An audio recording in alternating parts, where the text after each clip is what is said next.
Hello dear students, welcome to my channel.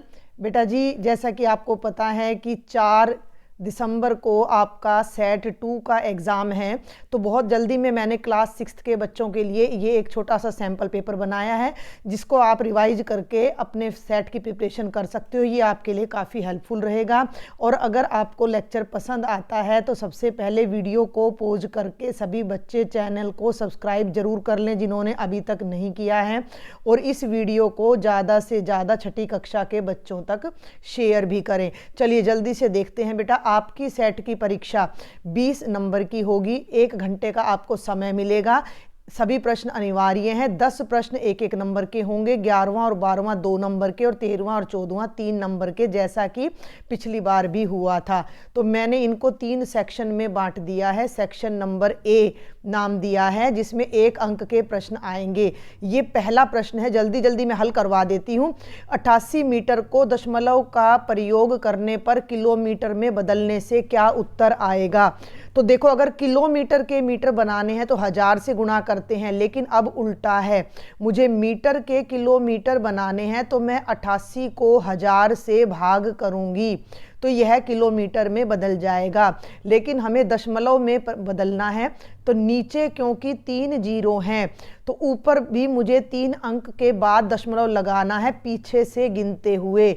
तो 8 और 8। अब तीसरा अंक लाने के लिए मैं यहाँ जीरो लगाकर फिर यहाँ दशमलव लगाऊंगी, और दशमलव से पहले एक और जीरो लगा दूंगी, तो 0.088 मेरा उत्तर आएगा। 0.088। 3 अंक हो गए ना, 1, 2 और 3 अंक पर दशमलव आएगा, तो 0.088 उत्तर होगा। और यह उत्तर आप देख लीजिए ऑप्शन नंबर ए पर है, तो आप इस पर टिक कर देंगे। समझ आ गया? मीटर के किलोमीटर बनाने हैं तो 1000 से भाग करते हैं, छोटे को बड़े में बदलते हैं तो भाग करते हैं। दूसरा प्रश्न देखो, एक त्रिभुज की भुजाएं क्रमशः 10 सेंटीमीटर, 14 सेंटीमीटर और 15 सेंटीमीटर हैं। तो त्रिभुज का परिमाप क्या होगा? चाहे त्रिभुज हो, चाहे चतुर्भुज हो, चाहे आयत हो, चाहे वर्ग हो, सभी का परिमाप निकालने के लिए उनकी सभी भुजाओं को जोड़ दिया जाता है। 3 भुजाएं हैं तो तीनों को जोड़ दो, 4 हैं तो चारों को जोड़ दो। तो अब आप 10 को, 14 को और 15 को जोड़ दो, तो आपका उत्तर 14 और 15 29 और 10 39 सेंटीमीटर आएगा। आप जोड़कर देख लेना, तो ये ऑप्शन नंबर बी हो जाएगा। आगे चलो प्रश्न संख्या 3 पर। 0.29 जमा 0.36 का हल होगा। तो 0.29 लिखा, और क्योंकि 0.36 भी बिल्कुल इसी प्रकार का है, तो 0 और यहाँ दशमलव के बाद 3 और 6, यहाँ भी दशमलव के बाद 2 अंक हैं, यहाँ भी, तो हमें जोड़ने में कोई दिक्कत नहीं आएगी। 9 और 6 15, हासिल पाई 1, 3 और 2 5 और 1 6, दशमलव के नीचे दशमलव आ जाएगा, और 0 में 0 जोड़ोगे तो 0, तो 0.65 मेरा उत्तर आ जाएगा, जो कि आपका ऑप्शन नंबर सी है। दशमलव में जोड़ते समय ये ध्यान रखना है कि दशमलव के नीचे दशमलव लाना है और बाकी अंक उसके बाद लिखते चले जाने हैं।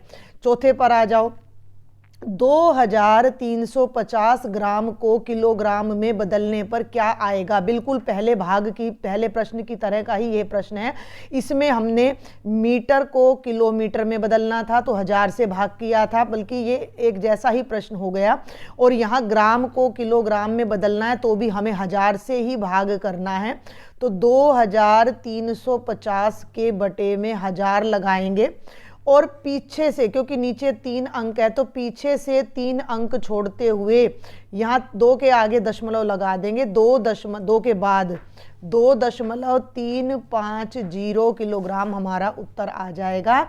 और ये अपना देख लो कौन सा ऑप्शन है, तो ये ऑप्शन नंबर बी अपना सही उत्तर है। चलिए प्रश्न संख्या 5 पर आ जाओ। एक वर्ग का क्षेत्रफल बताओ जिसकी भुजा 4 सेंटीमीटर है। वर्ग का क्षेत्रफल होता है भुजा गुणा भुजा। जितनी भी भुजा की लंबाई है उन दोनों को स्वयं से गुणा कर दो, तो 4 गुणा 4, क्योंकि 4 सेंटीमीटर भुजा है, 4 चौके होता है 16। अब एक बात का ध्यान रखना, सेंटीमीटर को सेंटीमीटर से गुणा करते हैं तो सेंटीमीटर के ऊपर 2 लिखा आता है। 16 वर्ग सेंटीमीटर अगर हिंदी में लिखते हो और घात लगाकर लिखते हो तो इस तरीके से सेंटीमीटर पर 2 लगाया जाता है। अब आप ऑप्शन ध्यान से देखो, मैंने क्या क्या दिया है। 8 वर्ग सेंटीमीटर, 16 वर्ग सेंटीमीटर, 16 सेंटीमीटर और 8 सेंटीमीटर। सुन रहे हो मेरी बात ध्यान से? 8 यहाँ है, 8 यहाँ है, 16 यहाँ है, 16 यहाँ है, लेकिन ये दोनों सेंटीमीटर में है और ये दोनों वर्ग सेंटीमीटर में, और क्षेत्रफल हमेशा वर्ग सेंटीमीटर में आता है। तो मेरा उत्तर ऑप्शन नंबर बी हो जाएगा। ठीक है, अब आगे चलते हैं प्रश्न संख्या 6 पर। 5 प्रश्न आपको MCQ मिलेंगे। छठा के बाद कुछ फिलअप्स यानी खाली स्थान और कुछ सत्यासत्य मिलेंगे। सूचना देने के लिए एकत्रित की गई संख्याओं को खाली स्थान कहते हैं। किसी को कोई सूचना देनी है, मान लो आपके नंबर ही आपके अध्यापक आपसे पूछे, तो उनको जब इकट्ठा कर लेते हैं तो उन संख्याओं को क्या कहते हैं? तो बताया होगा आपके टीचर ने, उन संख्याओं को आंकड़े कहते हैं। क्या कहते हैं? आंकड़े।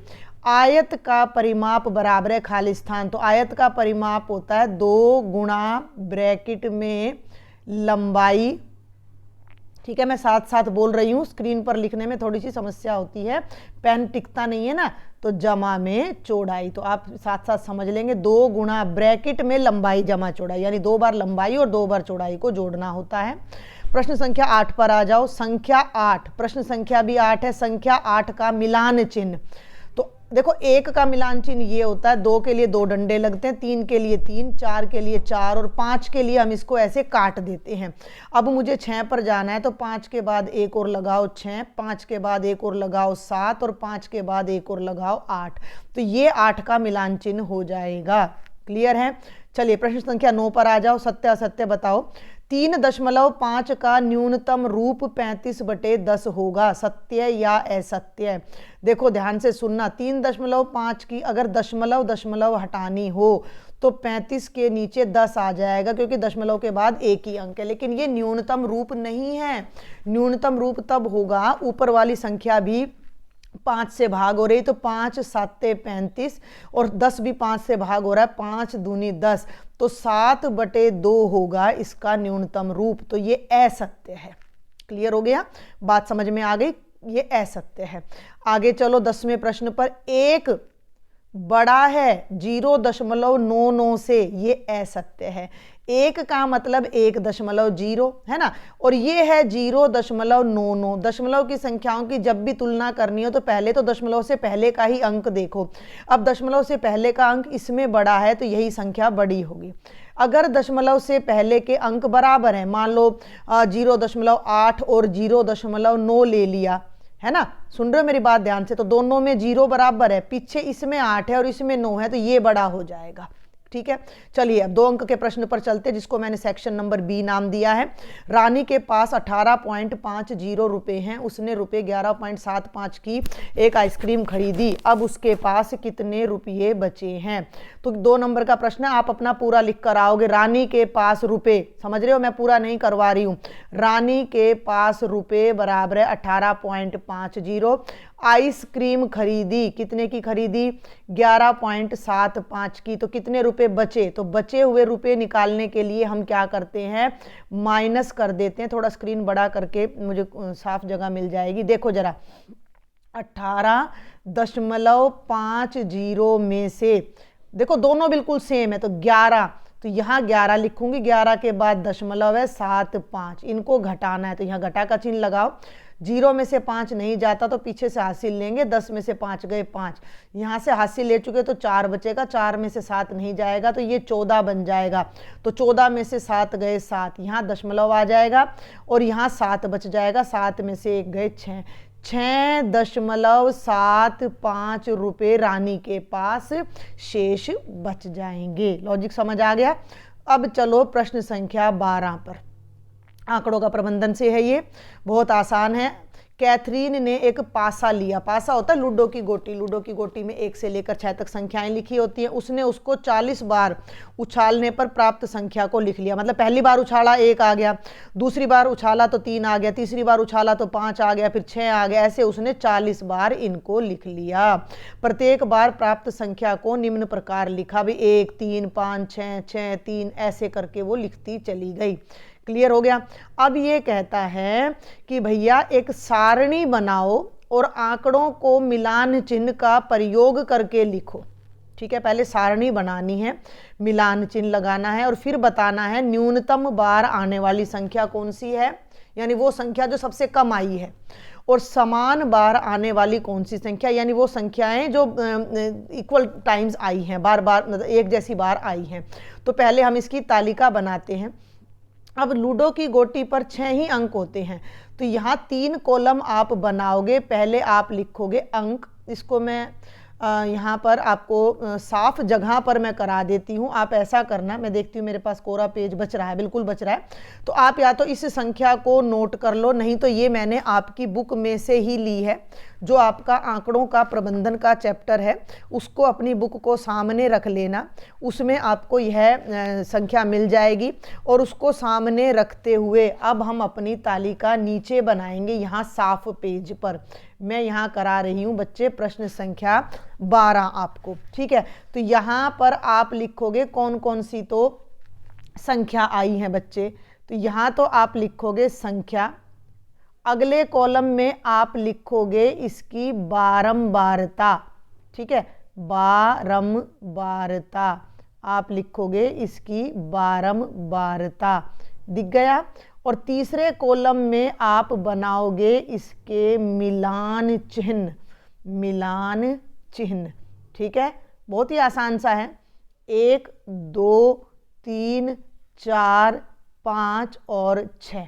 ठीक है, अब मेरी बात सुन लो, मैं ऊपर नहीं ले जा सकूंगी क्योंकि फिर ये यहाँ से डिलीट हो जाएगा, तो मैं आपको गिनकर इसमें बता देती हूँ कि कौन कौन सी संख्या हमारी कितनी बार आई हुई है। आप अपनी बुक को अपने सामने रखेंगे और उन बुक में से अपने आंकड़ों को देखेंगे और आंकड़ों को देखकर फिर आप बताएंगे कि कौन सी संख्या कितनी बार आई है। तो 1 मेरा 7 बार आ रहा है। ठीक है, 2 को मैं गिन लेती हूँ, 1 2 3 4 5 6 बार आ रहा है। मैं भी बुक में से ही करवा रही हूँ अब आपको। ठीक है, तो 1 मेरा आ रहा है 6 बार, इसको थोड़ा साफ करके दोबारा लिख देती हूँ मैं।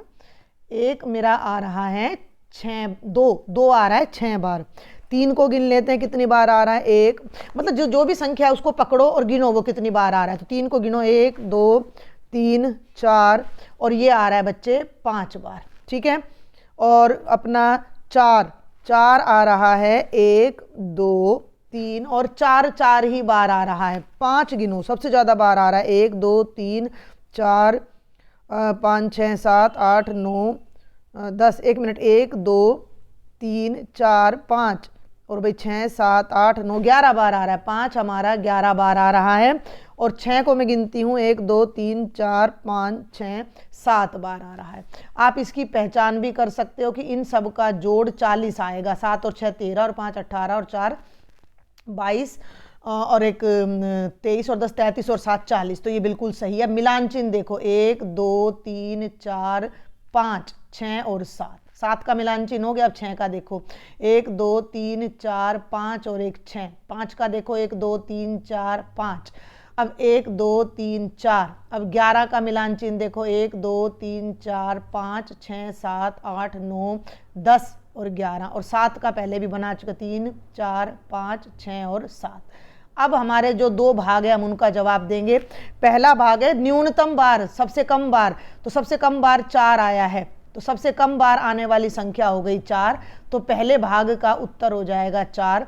समान बार आने वाली संख्या, 1 भी 7 बार आया है और 6 भी 7 बार आया है, तो 1 और 7 वो संख्याएं हो जाएंगी जो समान बार आई हैं। तो बहुत ही आसान सा प्रश्न था, ये देख लो अब आप एक बार यहाँ से, है ना। न्यूनतम बार तो मेरा क्या आ रहा है, 4 आ रहा है, और जो संख्याएं समान बार आई हैं वो 1 और 7 है। अब जल्दी से सेक्शन सी पर चलते हैं, जिसमें 3-3 नंबर के आपके 2 प्रश्न आएंगे।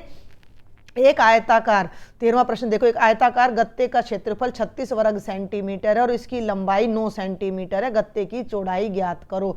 बहुत ही आसान होते हैं ये प्रश्न आपके, आपको पूरा तरीके से करके आना। आप लिख के आओगे आयताकार गत्ते की माना लंबाई, तो लंबाई तो हमें पता नहीं है कितनी है, तो उसको आप x सेंटीमीटर भी ले सकते हो। आयताकार गत्ते की चौड़ाई बराबर है 9 सेंटीमीटर, आयताकार गत्ते का क्षेत्रफल बराबर है 36 वर्ग सेंटीमीटर। इस तरह से सारी बातें आप लिखोगे।